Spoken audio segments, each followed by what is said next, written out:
James was enjoying his life on the island of Sodor, but he still had a lot to learn. "You're a special mixed traffic engine," said the Fat Controller. "You can pull coaches or trucks quite easily, but you must learn by your mistakes." James knew what the Fat Controller meant. He could well remember that dreadful accident on his first day. "Be careful with the coaches, James," said Edward. "They don't like being bumped." Everyone came to admire James. "I'm a really splendid engine," he thought, and suddenly let off steam. A shower of water fell on the Fat Controller's nice new top hat. Just then the guard blew his whistle, and James thought they had better go. Go on," he puffed to Edward. Don't push," replied Edward. The coaches were grumbling too. Don't go so fast! But James didn't listen.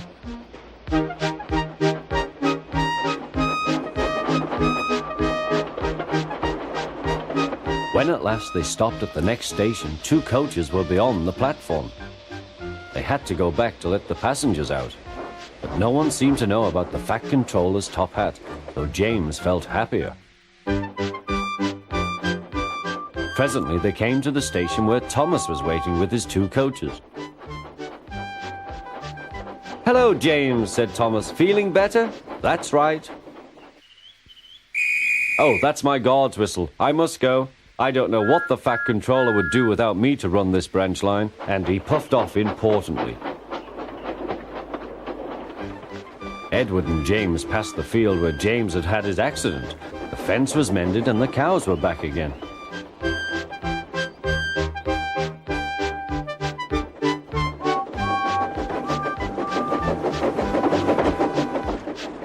They ended their journey and rested before setting off for home. James was still wondering what the Fat Controller would have to say about his top hat.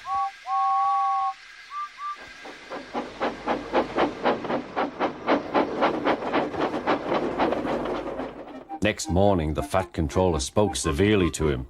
"If you can't behave, I shall take away your red coat and have you painted blue." James didn't like that at all. He was very rough with the grumbling coaches as he brought them to the platform. "Don't talk, come on," he called to them.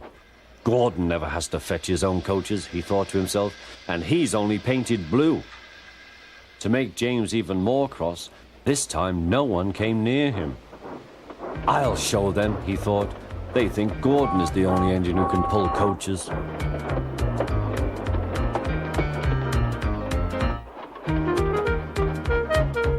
Hurry, puffed James. You're going too fast, replied the coaches. James laughed and tried to go faster, but the coaches wouldn't let him. "We're going to stop," they said. "We're going to stop."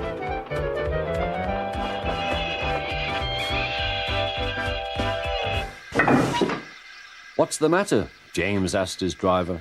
"The brakes are hard on. Leak in the pipe, most likely. You've banged the coaches enough to make a leak in anything." "How shall we mend it?" said the guard. "We'll do it with newspaper and a leather bootlace," replied the driver. "Well, where is the bootlace coming from?" asked the guard. "Ask the passengers," said the driver. "You have a leather bootlace there, I see, sir," said the guard to a smartly dressed man. "Please give it to me." "I won't," said the man. "Then," said the guard, "I'm afraid the train will just stop where it is." The passengers all said what a bad railway it was. Then they told the man how bad he was instead. Everyone was very cross. At last he handed his laces over.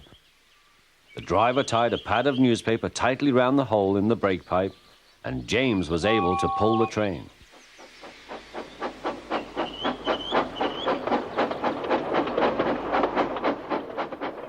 But he was a sadder and wiser James, and took care never to bump coaches again.